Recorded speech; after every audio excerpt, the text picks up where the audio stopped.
Bonjour, bienvenue sur ma page Facebook, mon site internet et ma chaîne YouTube. J'espère que tout se passe bien chez vous dans votre foyer. Aujourd'hui, j'aborde avec vous la persévérance et la motivation. C'est une vidéo qui se fera en deux parties car je vais aborder la motivation dans notre vie au quotidien et la motivation pour se mettre à étudier, donc qui touche plus précisément les étudiants. C'est parti! Mon nom est Isabelle Nuy, je suis kinésiologue, sophrologue, coach de vie d'affaires, coach scolaire, art thérapeute et hypnothérapeute. Aujourd'hui, j'aborde avec vous le sujet de la persévérance. Alors, c'est quoi être persévérant? Et la motivation, c'est quoi la motivation? Je vous donnerai des trucs et astuces pour garder la motivation dans votre vie au quotidien. Et la deuxième partie de la vidéo, je vous donnerai des trucs et astuces pour se mettre au travail pour étudier. C'est parti!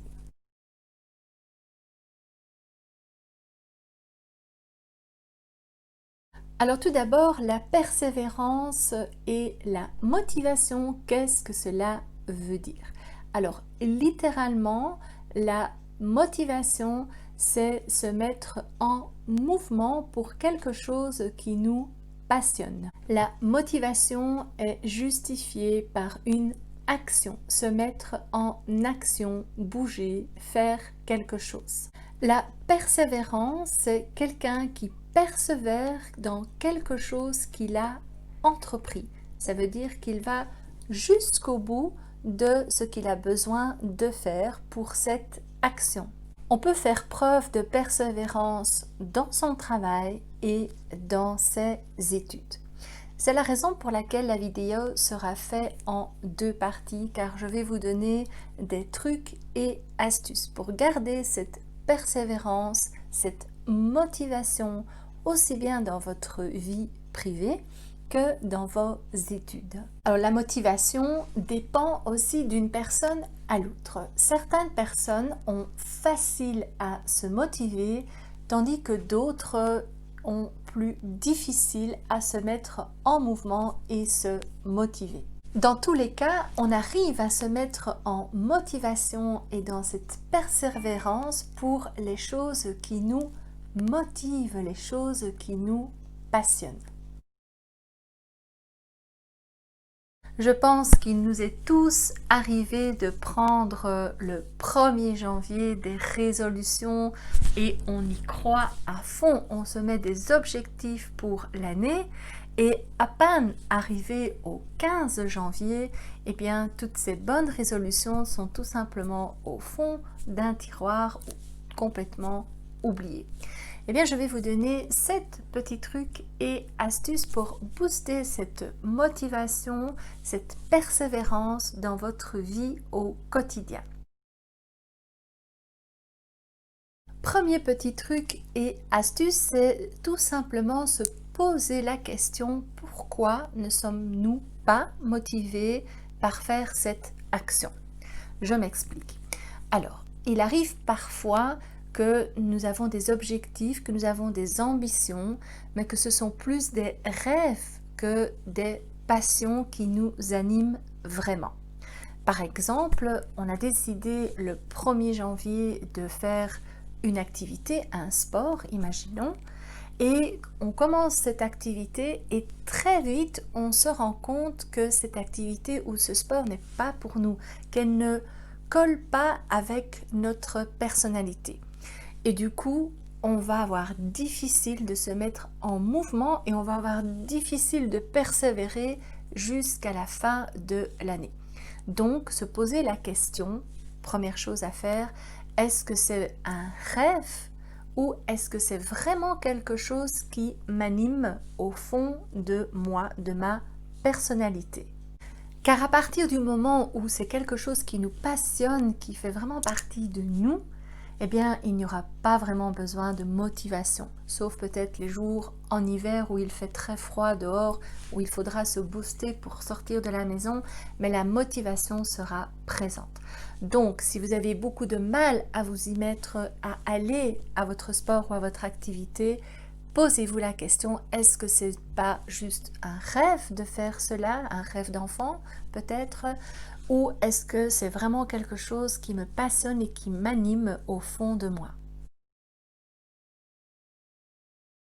Le deuxième truc et astuce que j'avais envie de partager avec vous aujourd'hui pour booster votre motivation et votre persévérance dans vos objectifs, c'est de vous entourer de gens qui sont positifs, des gens qui vous motivent. Même si la motivation est intrinsèque, la motivation extérieure des les gens positifs autour de nous vont avoir un impact sur notre comportement et donc sur notre motivation. Vous entourer de gens qui sont positifs par rapport à votre objectif va tout simplement booster votre état d'esprit. Prenons l'exemple, vous avez décidé d'aller à la salle de sport 2-3 fois semaine et les gens autour de vous, les collègues, la personne avec qui vous vivez ou tout simplement vos parents ne sont pas en accord avec ce sport, avec cette activité, eh bien cela ne va pas vous aider à y aller. Ça ne va pas vous motiver, vous booster à prendre votre sac de sport et de vous encourager à aller à la salle de sport 2-3 fois semaine. Troisième truc et astuce pour garder la motivation, c'est de tout simplement inscrire votre ou vos objectifs sur un papier. Alors, vous pouvez le faire de différentes façons et moi je vais vous présenter la façon dont je le fais personnellement et je le fais en coaching dans mon cabinet. Alors vous prenez une grande feuille de papier, vous êtes ici et vous êtes ici dans 5 ans. Alors je le fais sous forme de projet de vie à 5 ans. Comme ça on a un objectif qui est à long terme. Et vous pouvez sous forme de dessin, sous forme des journaux que vous avez découpés ou sous forme de lettres, tout simplement, sur votre chemin de vie, vous allez dessiner, mettre vos projets.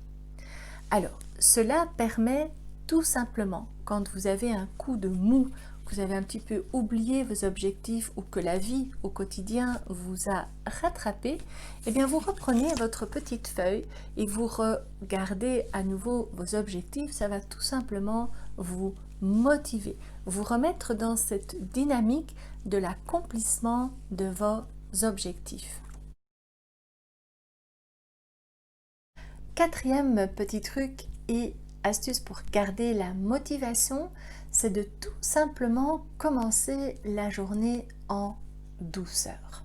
Et oui, vous allez vous-même trouver le truc et astuce qui vous convient le mieux. Je vous donne quelques exemples.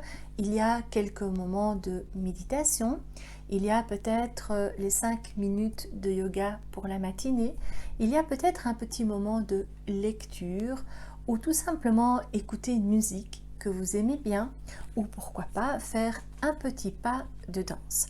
Alors ce conseil nous vient tout simplement de la psychologie positive qui dit que si on commence la journée avec quelque chose qui nous passionne, que nous aimons, eh bien ça va simplement booster notre motivation, notre persévérance pendant toute la journée.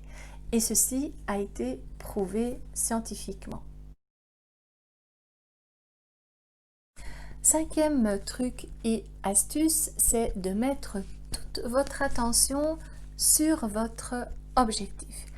Arrêtez de vous faire parasiter par les besoins des autres. Parce que vous faites pour les autres et du coup, vous n'avez plus l'énergie pour vous, pour votre ou vos objectifs de vie.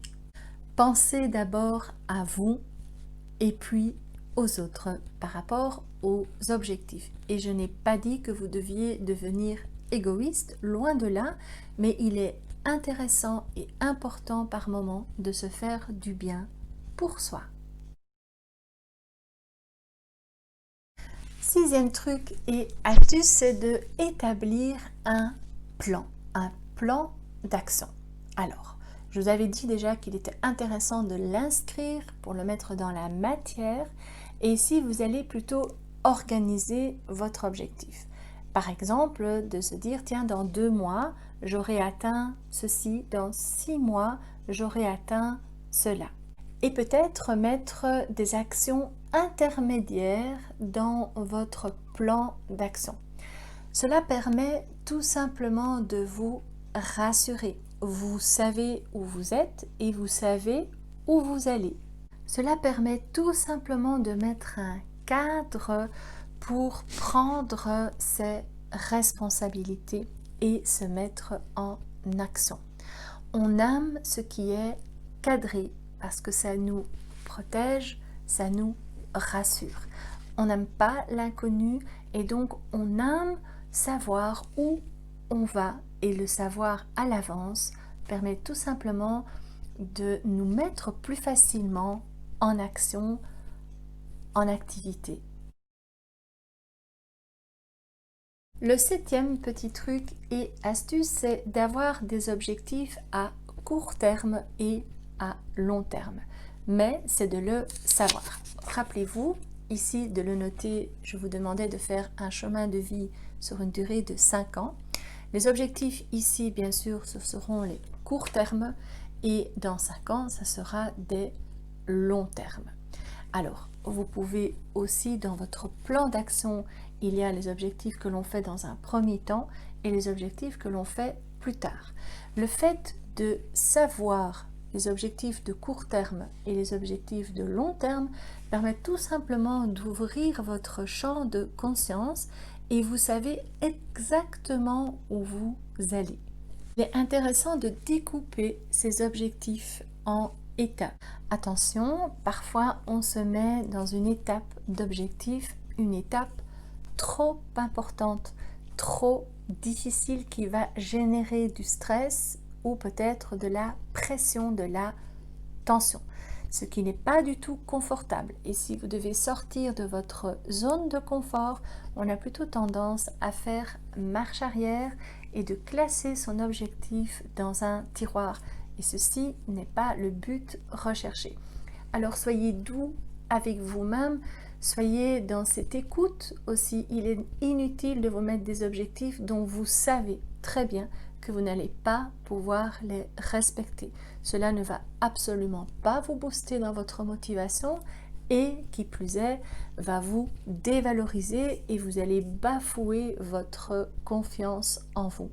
Donc, il est important de se faire des objectifs, des petits objectifs où vous allez pouvoir avancer de pas à pas. Et en plus de ça, vous allez voir que vous évoluez, que vous grandissez dans votre objectif. Par exemple, pour les personnes qui viennent me trouver pour mincir, pour atteindre un poids idéal pour elles, souvent, elles veulent perdre 20 kilos et on voit ce chiffre 20 un peu comme le mont Everest. Et d'office, je dis, on va prendre par tranche de 5 kilos. Et une fois que vous aurez fait vos 5, que vous aurez perdu vos 5 kilos, eh bien, vous allez vous féliciter. Vous allez passer un moment agréable pour mettre cette action que vous avez réussi en évidence. Et puis, on entame la deuxième tranche de 5 kilos. Donc, c'est pas à pas que l'on avance dans son objectif et du coup, bien, in fine, on arrivera à son objectif final. La motivation est un vaste sujet et j'espère vous avoir donné quelques pistes pour rebooster votre motivation et de vous redonner de la persévérance pour votre ou vos objectifs de vie. La deuxième partie de la vidéo est plutôt axée sur la motivation, la persévérance de l'étude. Pensez à liker ma vidéo, cela me fera très plaisir et en même temps je sais que ce que je fais sur YouTube, sur mes vidéos, vous plaît tout simplement. Commentez, partagez ma vidéo, cela permet aux autres de bénéficier de ces petits trucs et astuces pour garder la motivation. Abonnez-vous à ma chaîne, vous serez tout simplement averti de mes prochaines vidéos. Chaque semaine, je poste une vidéo. Si vous avez envie ou que vous avez un sujet qui vous tient à cœur, n'hésitez pas, notez-le dans le commentaire et je me ferai un plaisir de vous faire une vidéo sur ce thème. Au revoir.